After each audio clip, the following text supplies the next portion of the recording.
તો પાટણની વિશ્વ પ્રસિદ્ધ રાણકી વાવે ગુજરાતનું ગૌરવ વધાર્યું છે। યુનેસ્કોની વર્લ્ડ હેરિટેજ સાઇટ તરીકે ઓળખાતી રાણકી વાવ ખાતે શરૂ કરાયેલા 3D પ્રોજેક્શન મેપિંગ અને હેરિટેજ લાઇટિંગ શોએ 17મા વાવ એવોર્ડ્સ એશિયા 2026માં ગોલ્ડ એવોર્ડ મેળવી આંતરરાષ્ટ્રીય સ્તરે સિદ્ધિ હાંસલ કરી છે।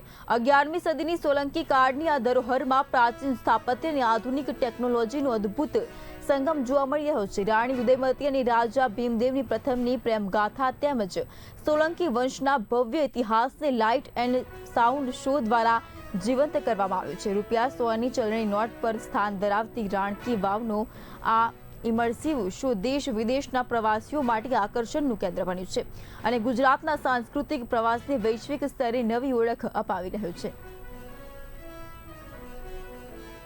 बहुत अच्छा लगा। चालुक्य डायनेस्टी का ये जो बड़ा सा एक मोनूमेंट है वो बहुत ही विश्व में जनाजात है, क्योंकि हमारे जो 100 रुपये के नोट है ना उसमें इसका ही फोटो है।